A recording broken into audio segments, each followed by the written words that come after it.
Welcome back at 8:39. We are now going to be looking at the issue around African veteran leaders. I alluded to it in my intro this morning, and let's shine the spotlight on Zimbabwe. And we all are aware, or I should imagine most of us are aware, that the current sitting president of Zimbabwe is Mnangagwa.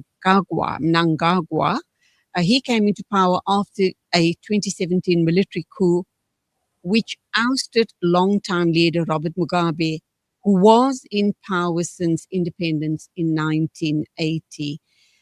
Until they fell out in the months leading up to the coup, Mnangagwa was one of Mugabe's closest lieutenants, serving in top government positions, including vice president. Let's talk to our analyst, who is, of course, Gwinyai Taruvinga, researcher at the Wits Faculty of Humanities. Very good morning to you. I do hope I pronounced your name correctly. Lovely to have you on the show this morning. Good morning, Julie. Yes, you did pronounce my name correctly. Thank you for having me.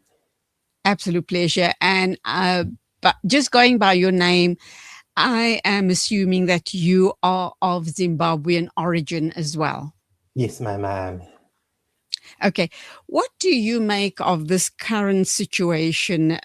We're understanding that obviously there's talks about, or it might have even been passed by now, that the Zimbabwean obviously ministers are wanting to extend the term of a sitting president, given that the current sitting president is already reaching his 80s. How do you feel about it, and how do you feel general Zimbabweans are taking a view on this matter? So I think it goes back to the introduction you just gave, where you looked at this within the context of the African continent. And I think Zimbabwe is one of the few countries that has had these challenges of leaders changing constitutions. So for context, the current constitution that we're discussing is a constitution that was passed in 2013. And this came about after the violent election that occurred in 2008. And one of the issues that arose from that election was that the constitution had been abused by former President Robert Mugabe, who had been in power from 1980 till about 2017, when he eventually left through a military coup. So this particular constitution was passed, I think, in mid-2013, with over 90% of the country voting in favor of this particular constitution. So this move by the Zimbabwean government to change the constitution, to add an additional 2 years to the original term, which is supposed to end in 2028, is basically speaking to these notions of power dynamics on the African continent, but also it speaks to ZANU-PF as a political party in Zimbabwe that governs through entrenching itself. And this is just one of the ways in which the ruling party is doing so. People might argue, pro-government lobbyists might argue, they're only wanting to extend it by 2 more years.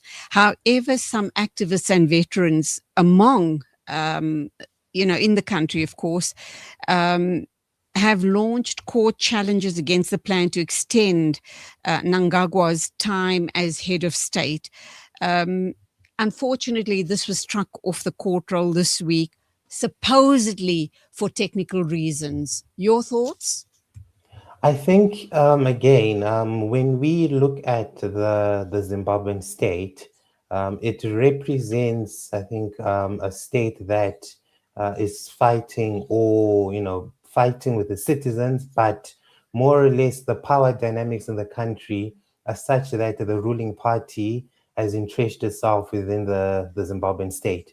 So in African politics, we often look at the blurred lines between the party and the state. And this is exactly what we're seeing with this previous court case that was led by Professor Lavmo Madugu on behalf of war veterans who had petitioned the court to say that President Mnangagwa's desire to extend his term was unconstitutional, was struck off the bill, off the court bill rather. And this is again speaking to the point you also alluded to, where this is again the blurred lines of a really a strong political party like ZANU-PF that is able to then get these decisions in their favor. And also, just to add more context to this bill that was passed last week in Parliament, actually, the main issue is that it's the third bill that has been passed, but it's also the fact that the Constitution was also amended to ensure that the president would allow the judges to stay in office beyond the mandatory retirement age of 65. And this was changed to the age of 70. Again, this was all play to ensure that this particular bill that we're discussing will be passed. So it speaks to the blurred lines between the government and the state. It speaks to the strength that political parties in Africa have with these weak institutions that we often discuss. So it's really a matter of you scratch my back and I'll scratch yours.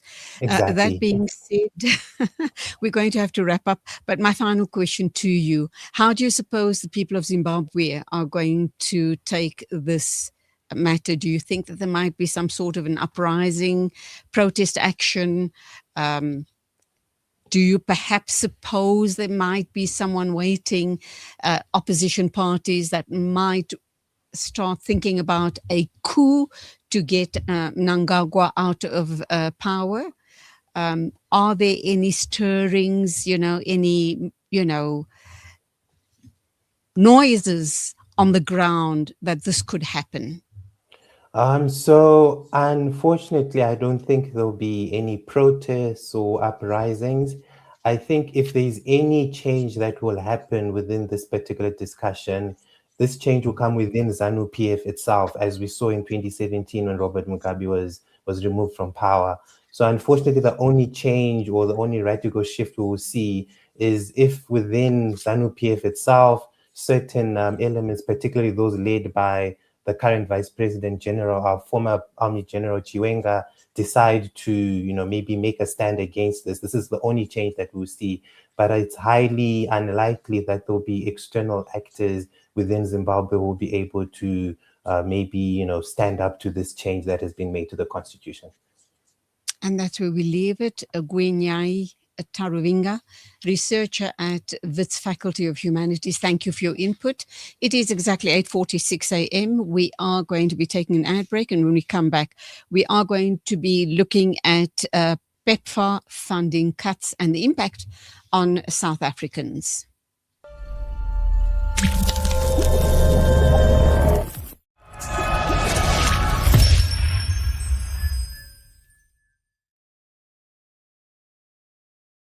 Pure diamond becomes more than just a girl's best friend. Voda Gold Gem Jewelers, where timeless dreams become a reality. Come to us.